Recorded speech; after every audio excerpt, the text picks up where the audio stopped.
YouTube? Ghost Cob Piper coming at you. It is a Friday afternoon. Hope everybody's having a great start to their weekend.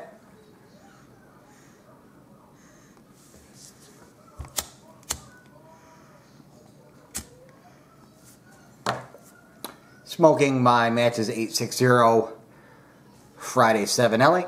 And of course I have some Haunted Bookshop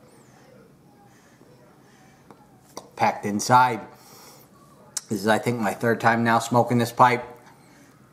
It is a 7LE 673 KS aroma with a very, very nice lucite stem. I really am loving this pipe. It is a great smoker.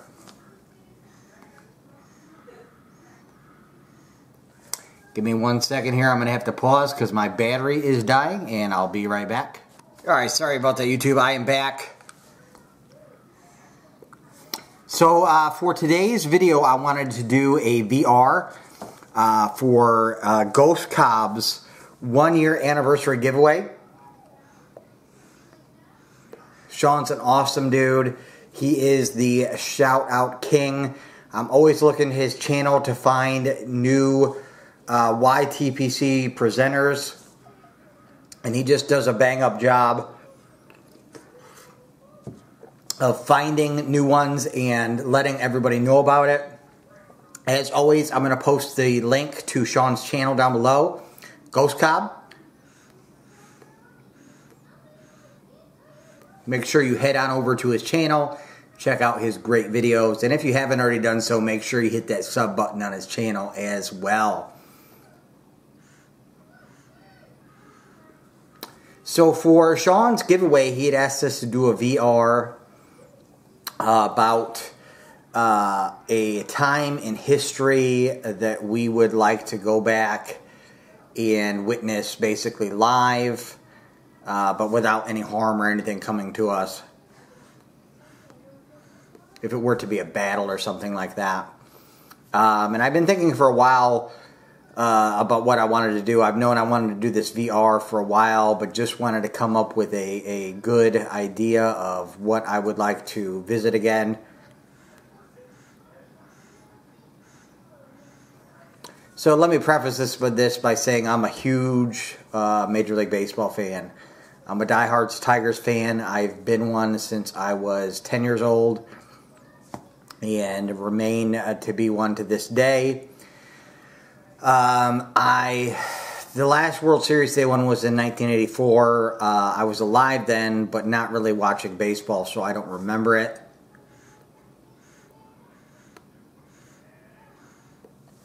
I have since then been able to witness the Tigers play in 2 World Series. However, they got swept both times. The first time by the St. Louis Cardinals and the second time by the San Francisco Giants. But at any rate, still awesome to watch my team play in the World Series, and they are in the process right now of rebuilding. So it's going to be, at least a few years probably until they're back in contention again. So I've been a baseball player my whole life. I played all through school, high school, a little bit in college. The year that I became a true baseball fan was 1988. Now, up until that time, my dad, who was a big baseball fan, he was always watching games in the house, but I never really cared to sit and watch one with him because I was too worried about being outside and playing with my friends. However, in 1988, I was 10 years old, and that October, late September, early October, I decided that I was gonna watch postseason baseball with my dad.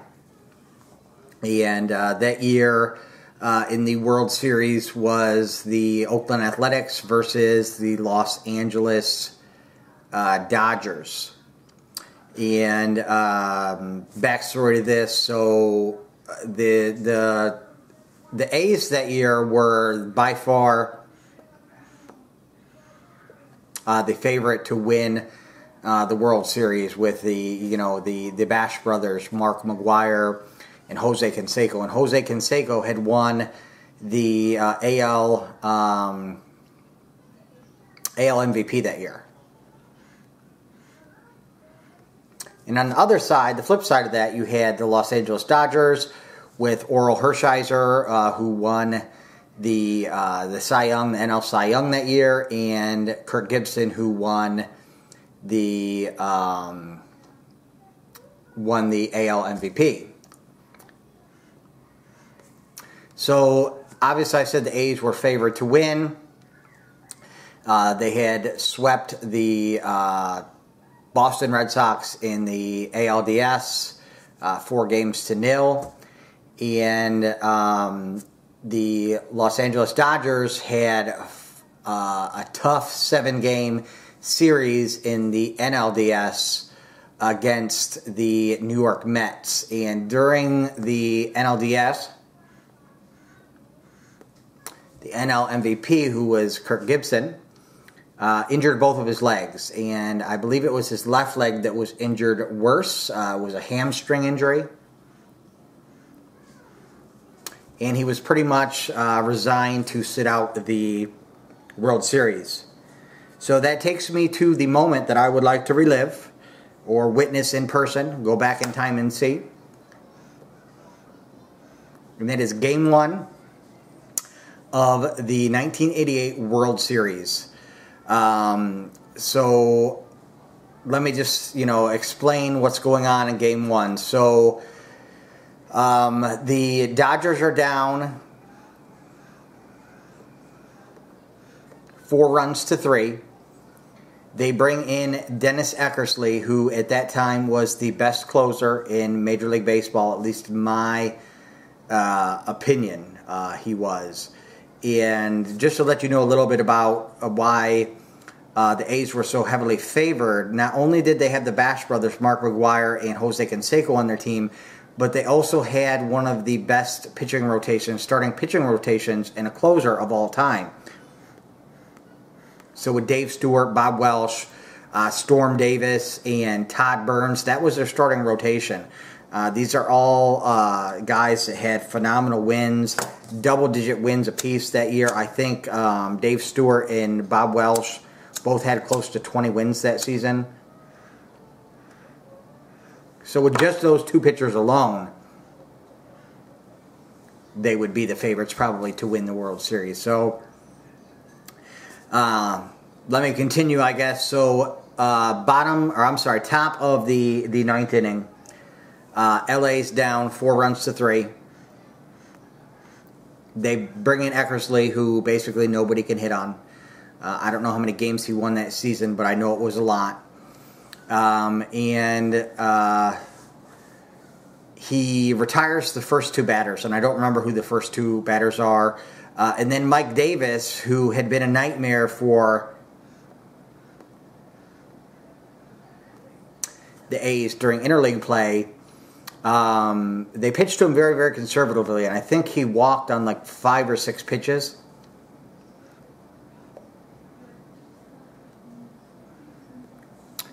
Hershiser was not pitching for LA that game, but they had thought about bringing him in relief, but they didn't. So Eckersley retires. I think it was Mike Scioscia, and I can't remember who the second batter was. Maybe Jeff Hamilton. Mike Davis comes up, walks in 5 or 6 pitches, but at the time, Tommy Lasorda had Dave Anderson in the on-deck circle. So warming up, he's going to be the next batter. Basically going to be maybe the last. Once again, Kirk Gibson is hurt. From what I understand, he spent most of the day, most of the game in the training room doing like batting practice, hoping that he was going to get out there, but he ended up, his leg was just too hurt to be out there in the game. So Mike Davis walks. Tommy Lasorda pulls Dave Anderson from the on-deck circle and brings out, on comes Hobley, Gimpy, Kirk Gibson, into the on-deck circle, and the stadium, Dodger Stadium, goes nuts. I mean, it was just, there was no such thing as surround sound back then, but we had the TV cranked up, and I just remember, you know, hearing how loud it was in that stadium when Kirk Gibson come out. And at the time, I didn't even know who Kirk Gibson was.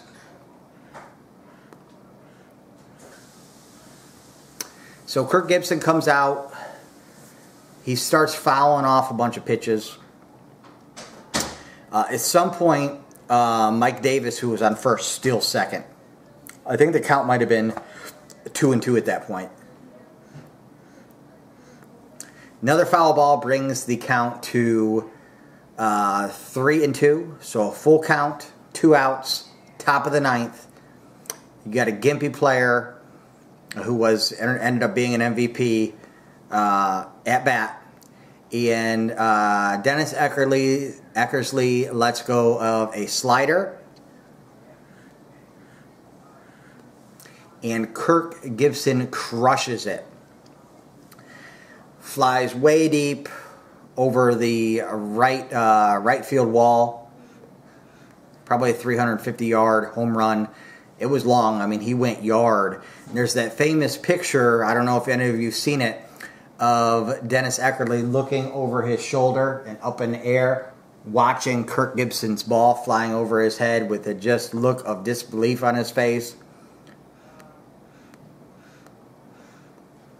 Kirk Gibson, famous fist bump that he did when he went yard, running through the bases, just hobbling along, limping, trying to run as fast as he can. You could tell he's seriously injured. And I remember at that moment just jumping up and down and screaming, and I was so excited. I had never seen something so exciting sports-wise on TV at that time. My dad was cheering, even though he wasn't a Dodgers fan. At that moment, I became a huge Kirk Gibson fan. He is still my all-time favorite baseball player, still to this day. There are a couple that I've come in a close second, but nobody will ever... I'll never like another baseball player, I don't think, as much as I liked him.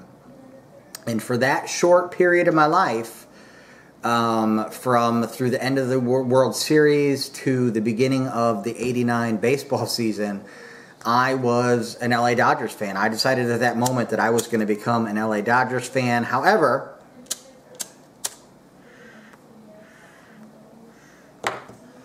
my father, being a huge Tigers fan that he was not having any of that. So in the 1989 season, he buys me, him, and my brother tickets to opening day at Tiger Stadium, box seats. From that point on, I was a Tigers fan. And Kirk Gibson actually played for the Tigers. He was actually on the 1984 World Series winning team with the Tigers. However, like I said, I wasn't. I was old enough to be around, but wasn't really into baseball at that time. So that's the moment. Excuse me. That I would like to relive. Go back in time and watch. And my father, my dad, who passed away a few years ago, I would definitely, if it were possible, to bring him along on that journey. How cool would it be for the two of us? That was one of the biggest things we shared throughout my life, was our love for baseball.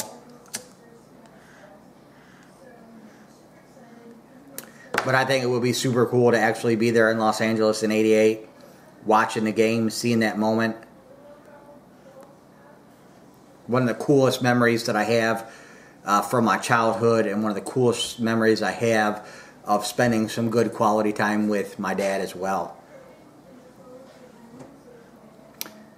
So Sean, I hope you liked my little story there, and my moment that I would like to relive. You got an awesome channel, brother. I can't say enough about you doing all these shout outs. I always try to make sure to watch every single one of your shout out videos to see if there's somebody that I may have missed that you've caught, to go ahead and sub, which happens quite a bit. I love all your videos as well. You're a great contributor to the YTPC, brother. You know, keep those great videos coming. Always look to watching more. And, you know, I can't wait to till you're celebrating your 2-year anniversary. So, with that, YouTube, as always, keep on piping.